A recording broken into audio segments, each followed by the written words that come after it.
Welcome back to Vidya's cooking channel. ಇವತ್ತು Oreo ಬಿಸ್ಕೆಟಲ್ಲಿ ಒಂದು ಹೊಸ ರೆಸಿಪಿನ ತೊಗೊಂಡು ಬಂದಿದ್ದೀನಿ. ಖಂಡಿತವಾಗ್ಲೂ ಇದು ಮಕ್ಕಳಿಂದ ದೊಡ್ಡವರವರೆಗೂ ಇಷ್ಟ ಆಗೇ ಆಗುತ್ತೆ. ಹೇಗೆ ಮಾಡೋದು ಅಂತ ನೋಡೋದಕ್ಕಿಂತ ಮುಂಚೆ ಇನ್ನೂ ಚಾನಲ್ಗೆ ಸಬ್ಸ್ಕ್ರೈಬ್ ಆಗಿಲ್ಲ ಅಂದರೆ ಈ ಕೂಡಲೇ ಸಬ್ಸ್ಕ್ರೈಬ್ ಬಟನನ್ನು ಕ್ಲಿಕ್ ಮಾಡಿ, ಹಾಗೆ ಪಕ್ಕದಲ್ಲೇ ಬರುವಂಥ ಬೆಲ್ ಐಕನನ್ನು ಸಹ ಕ್ಲಿಕ್ ಮಾಡಿ. ಇಲ್ಲಿ ನಾನು 3 ಓರಿಯೋ ಬಿಸ್ಕೆಟನ್ನು ತೊಗೊಂಡಿದ್ದೀನಿ. ಚಿಕ್ಕ ಪ್ಯಾಕೆಟ್ 10 ರೂಪೀಸ್ ಪ್ಯಾಕೆಟ್ ಇದನ್ನು ತೊಗೊಂಡಿದ್ದೀನಿ. ಇದೇ ಸಾಕು. ಇದನ್ನು ಚೆನ್ನಾಗಿ ಕ್ರಷ್ ಮಾಡ್ಕೊಳ್ಬೇಕಾಗತ್ತೆ. ನಾನು ಲಟ್ಟಣಿಗೆ ಸಹಾಯದಲ್ಲಿ ಚೆನ್ನಾಗಿ ಈ ರೀತಿ ಕ್ರಷ್ ಮಾಡ್ಕೊಳ್ತಾ ಇದ್ದೀನಿ. ಇದೇ ರೀತಿ 3 ಬಿಸ್ಕೆಟನ್ನು ನೀವು ರೆಡಿ ಮಾಡ್ಕೊಳ್ಬೇಕಾಗತ್ತೆ. ನೀವು ನೋಡ್ತಾ ಇರ್ಬೋದು, ಏರೆಲ್ಲ ಹೋಗಿ ಚೆನ್ನಾಗಿ ಕ್ರಷ್ ಆಗಿರೋ ರೀತಿಯಲ್ಲಿ ಫೀಲ್ ಆಗ್ತಾ ಇದೆ. ಓಪನ್ ಮಾಡಿ ತೋರಿಸ್ತೀನಿ ಯಾವ ಮಟ್ಟಿಗೆ ಇದು ಕ್ರಷ್ ಆಗಿದೆ ಅಂತ ಅನ್ನೋದನ್ನು ಸಹ ನೋಡಿ. ಒಂದು ಸೈಡಲ್ಲಿ ನಾವು ಇದನ್ನು ಓಪನ್ ಮಾಡ್ಕೊಳ್ಬೇಕಾಗತ್ತೆ.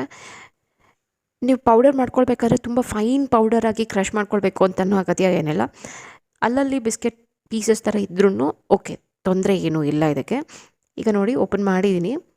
ನೋಡಿ ಇಷ್ಟರ ಮಟ್ಟಿಗೆ ಪೌಡರ್ ಆಗಿದೆ. ಈಗ ಇದನ್ನು ಒಂದು ಗ್ಲಾಸಲ್ಲಿ ಪ್ಲೇಸ್ ಮಾಡ್ಕೊಳ್ತೀನಿ. ಇದೇ ರೀತಿ 3 ಬಿಸ್ಕೆಟ್ ಪ್ಯಾಕೆಟ್ಸನ್ನು ಪ್ಲೇಸ್ ಮಾಡ್ಕೊಳ್ಳೋಣ.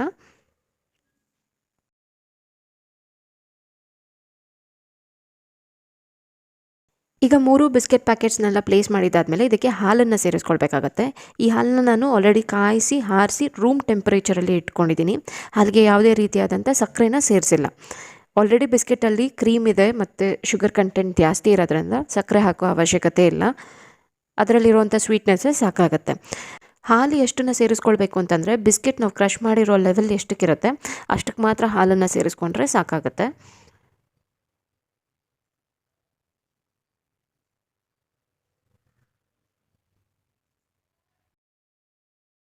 ಈಗ 3 ಪ್ಯಾಕೆಟ್ಗೆ ನಾನು ಹಾಲನ್ನು ಹಾಕಿ ರೆಡಿ ಮಾಡಿ ಇಟ್ಕೊಂಡಿದ್ದೀನಿ. ಈಗ ಇದನ್ನು ಫ್ರೀಝರಲ್ಲಿ ಇಡಬೇಕು. ಫ್ರೀಝರಲ್ಲಿ ಇಡೋದಕ್ಕಿಂತ ಮುಂಚೆ ನಾವು ಇದಕ್ಕೆ ಐಸ್ ಕ್ರೀಮ್ ಸ್ಟಿಕ್ಸನ್ನು ಸೇರಿಸ್ಬೇಕಾಗತ್ತೆ. ಐಸ್ ಕ್ರೀಮ್ ಸ್ಟಿಕ್ಸ್ ಇಲ್ಲ ಅಂತಂದರೆ ನೀವು ಬೇಕಾದರೆ ಸ್ಕ್ಯೂವರ್ ಸಿಗುತ್ತಲ್ಲ, ಕಡ್ಡಿ ಥರದ್ದು, ಅದನ್ನು ಬೇಕಾಗಿದ್ರೂ ಹಾಕ್ಬೋದು, ತೊಂದರೆ ಏನಿಲ್ಲ. ಈಸಿಯಾಗಿ ಇದು ಕಚ್ಕೊಳ್ಳುತ್ತೆ, ಯಾಕಂದರೆ ಬಿಸ್ಕೆಟ್ ಕ್ರಷಸ್ ಎಲ್ಲ ಕೆಳಗಡೆ ಇರುತ್ತೆ, ಬಾಟಮಲ್ಲಿ ಸೆಟ್ಲಾಗಿರುತ್ತೆ. ಸೊ ಆರಾಮಾಗಿ ಇದು ಫಿಕ್ಸ್ ಆಗುತ್ತೆ. ಇದು ಫ್ರೀಝರಲ್ಲಿ ಮಿನಿಮಮ್ ಅಂದರೂ ಒಂದು 2.5 ಗಂಟೆಗಳ ಕಾಲ ಆದರೂ ಇರಬೇಕಾಗತ್ತೆ. Good job, Mommy. Thank you. Good girl.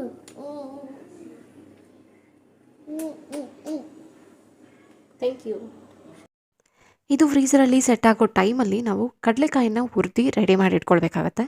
ಇಲ್ಲಿ ನಾನು ಕಡಲೆಕಾಯಿನ ಚೆನ್ನಾಗಿ ಹುರಿದ್ಬಿಟ್ಟು ಸಿಪ್ಪೆನೂ ಸಹ ತೆಗೆದುಬಿಟ್ಟು ಆ ಹುರಿದಿರೋಂಥ ಕಡಲೆಕಾಯಿನೂ ಒಂದು ಕವರಿಗೆ ಹಾಕ್ಕೊಂಡು ಚೆನ್ನಾಗಿ ಕ್ರಷ್ ಮಾಡಿ ಇಟ್ಕೊಳ್ತೀನಿ. ನೀವು ಬೇಕಾಗಿದ್ದರೆ ಕ್ಯಾಶ್ಯೂ ನಟ್, ಬಾದಾಮ್, ಪಿಸ್ತಾ ಈ ಥರ ಯಾವುದಾದ್ರೂ ನಟ್ಸನ್ನು ನೀವು ಈ ರೀತಿ ಮಾಡ್ಕೊಳ್ಬೋದು. ನಾನಿಲ್ಲಿ ಕಡಲೆಕಾಯಿ ಬೀಜನೇ ಹಾಕ್ಕೊಳ್ತಾ ಇದ್ದೀನಿ. ಇದು ಸಾಮಾನ್ಯವಾಗಿ ಎಲ್ಲರ ಮನೆಯಲ್ಲೂ ಇದ್ದೇ ಇರುತ್ತೆ. ಸೊ ಆರಾಮಾಗಿ ಇದನ್ನಲ್ಲೇ ಮಾಡ್ಬೋದು. ನಟ್ಸ್ ಏನು ಹಾಕ್ಕೊಳ್ತೀರಾ ಹಾಗೆಯೇ ಐಸ್ ಕ್ರೀಮನ್ನು ತಿನ್ಬೋದು ನೀವು. ಆದರೆ ಈ ಕಡಲೆಕಾಯಿ ಬೀಜ ಅಥವಾ ಯಾವುದಾನ ಬೇರೆ ಒಂದು ನಟ್ಸ್ ಹಾಕ್ಕೊಂಡು ತಿನ್ನೋದು ಮಜಾನೇ ಬೇರೆ ಇರುತ್ತೆ. ತುಂಬಾ ಚೆನ್ನಾಗಿರುತ್ತೆ ಅದು. ಇವಾಗ ಕ್ರಷ್ ಮಾಡ್ಕೊಂಡಿರೋಂಥ ಕಡಲೆಕಾಯಿ ಬೀಜನ ನಾನು ಒಂದು ಪ್ಲೇಟಿಗೆ ಹಾಕ್ಕೊಳ್ತಾ ಇದ್ದೀನಿ.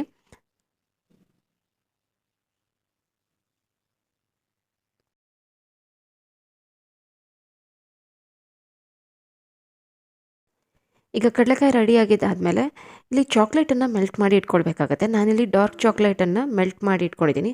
ಅವನ್ನಲ್ಲಿ ಒಂದು 10 ಸೆಕೆಂಡ್ಸ್ ಅಥವಾ 15 ಸೆಕೆಂಡ್ಸ್ ಹಂಗೆ ಬ್ರೇಕ್ ಕೊಟ್ಟು ನೀವು ಮೆಲ್ಟ್ ಮಾಡಿದವಾಗ ರನ್ನಿಂಗ್ ಕನ್ಸಿಸ್ಟೆನ್ಸಿ ಬಂದಾಗ ಸ್ಟಾಪ್ ಮಾಡ್ಕೊಳ್ಳಿ. ಅವನ್ ಇಲ್ಲ ಅಂತ ಅನ್ನೋರು ನೀವು ಬೇಕಾದರೆ ಡಬಲ್ ಬಾಯ್ಲರಲ್ಲಿ ಗ್ಯಾಸ್ ಸ್ಟವ್ ಮೇಲೇ ನೀವು ಮಾಡ್ಕೊಳ್ಬೋದು. ಈಗ ಮೆಲ್ಟ್ ಆಗಿರೋಂಥ ಚಾಕ್ಲೇಟ್ಗೆ ಕ್ರಶ್ಡ್ ಗ್ರೌಂಡ್ ನಟ್ಸ್ ಅಥವಾ ಕಡಲೆಕಾಯಿ ಬೀಜನ ಸೇರಿಸ್ಕೊಳ್ತಾ ಇದ್ದೀನಿ. ನಿಮ್ಗೆ ಹೆಚ್ಚಿಗೆ ಬೇಕು ಅಂತಂದರೆ ಖಂಡಿತವಾಗ್ಲೂ ಹೆಚ್ಚಿಗೆ ಹಾಕ್ಕೊಳ್ಬೋದು.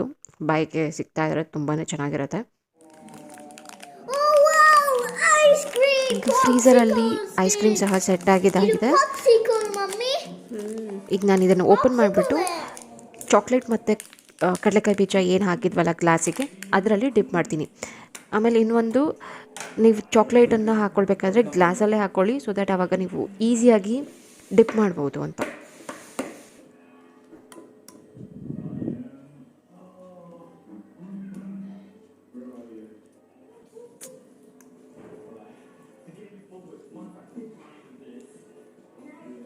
ಈ ರೀತಿ ಡಿಪ್ ಮಾಡಿಬಿಟ್ಟು ರೋಲ್ ಮಾಡಿದ್ರೆ ನಟ್ ಚೊಕೊಬಾರ್ ರೆಡಿ ಆಗುತ್ತೆ.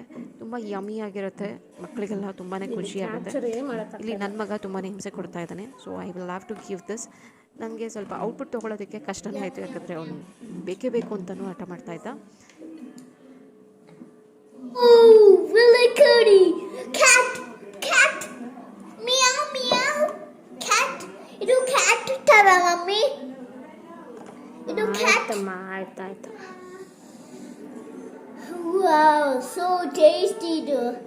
Maybe eat popsicle with first. ಸ್ವಲ್ಪ ಆರಾಮಾಗಿರು ನೀನು. Oh, it's a because of meow.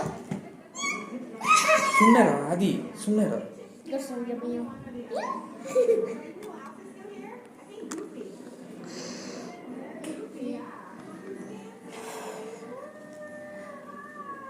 ಸುಮ್ಮನೆ ಇರು ಮಗ್ನೆ ಆಗೋಯ್ತು. ಹೋಪ್ಸು ನಿಮ್ಗೆಲ್ಲರಿಗೂ ಈ ವಿಡಿಯೋ ಇಷ್ಟ ಆಯಿತು ಅಂತ ಭಾವಿಸ್ತೀನಿ, except this output part. So ನಿಮ್ಗೇನಾದರೂ ಇಷ್ಟ ಆಯಿತು ಅಂತ ಅನ್ನೋದಾದರೆ ಪ್ಲೀಸ್ ಒಂದು ಲೈಕ್ ಬಟನನ್ನು ಕ್ಲಿಕ್ ಮಾಡಿ. ಹಾಗೆ ನಿಮ್ಮ ಅನಿಸಿಕೆ ಅಭಿಪ್ರಾಯನ ಕಾಮೆಂಟ್ ಸೆಕ್ಷನಲ್ಲಿ ತಿಳಿಸಿ. ನನ್ನ ಮಗನಿಗೂ ತುಂಬ ಖುಷಿ ಆಗುತ್ತೆ. ಆ್ಯಂಡ್ ಇನ್ನೂ ಸಬ್ಸ್ಕ್ರೈಬ್ ಆಗಿಲ್ಲ ಅಂದರೆ ಈ ಕೂಡಲೇ ಸಬ್ಸ್ಕ್ರೈಬ್ ಬಟನನ್ನು ಕ್ಲಿಕ್ ಮಾಡಿ ಮತ್ತು ಬೆಲ್ ಐಕನನ್ನು ಕ್ಲಿಕ್ ಮಾಡೋದನ್ನು ಮರಿಬೇಡಿ. Thanks for watching.